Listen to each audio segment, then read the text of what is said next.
Ah, the theory of knowledge. Sounds like something you'd discuss at a high society dinner party while sipping overpriced wine and pretending to understand abstract art. But don't worry, we're not diving into an abyss of pretentiousness here. No, we're taking a wild ride through the chaotic carnival of what we know, how we know it, and why we care. Buckle up. So, what's the theory of knowledge, or talk as the cool kids call it? Imagine it as the grand puppeteer behind our thoughts, pulling the strings on how we perceive the world. It's like the ultimate behind the scenes documentary of our minds, complete with awkward interviews and dramatic reenactments.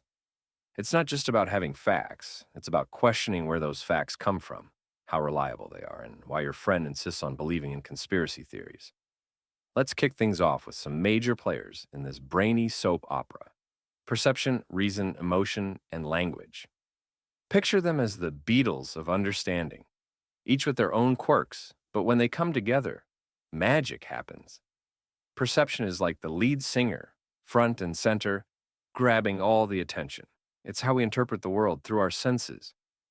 But here's the catch: perception can be as unreliable as that one friend who always cancels plans last minute. Optical illusions, false memories, your taste buds thinking cilantro tastes like soap. Yeah, perception is a bit of a diva. Next up, we have reason, the band's guitarist. Reason shreds through the noise with logic and critical thinking. It's the Sherlock Holmes of our cognitive toolkit, always deducing, analyzing, and solving mysteries. But sometimes, reason can overthink itself into a corner, like trying to figure out why anyone would willingly eat pineapple on pizza. Emotion, our drummer, keeps the beat of our knowledge rock band. It's raw, passionate, and occasionally prone to smashing the drum set in a fit of rage. Emotions can cloud our judgment, or, on the flip side, they can give us insights that pure logic might miss. Ever made a decision based on a gut feeling? That's emotion for you, dropping the bass and making you question your life choices. And finally, language. Language, the bass player. Often overlooked, but crucial for holding everything together.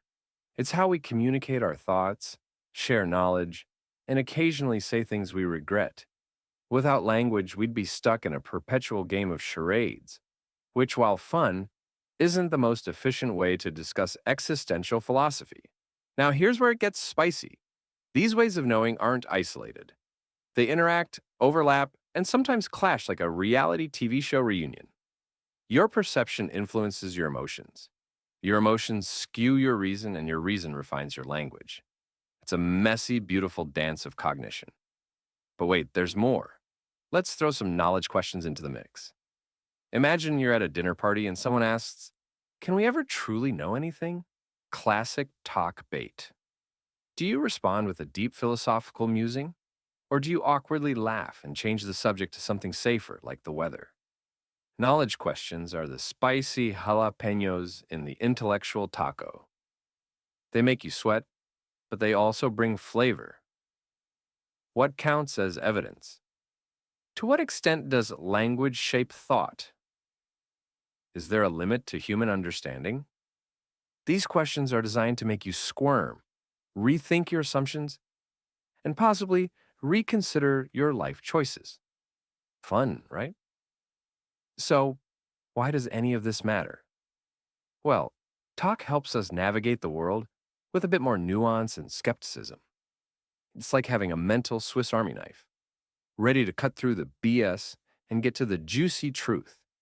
It encourages us to ask better questions, think critically, and maybe, just maybe, understand a little more about this weird, wonderful universe we inhabit. All right, folks, that's a wrap on our whirlwind tour of the theory of knowledge.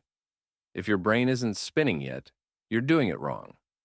Don't forget to smash that like button, subscribe for more mind-bending content, and drop a comment with your favorite knowledge question. Until next time, keep questioning, keep thinking, and for the love of all things holy, please don't put pineapple on pizza.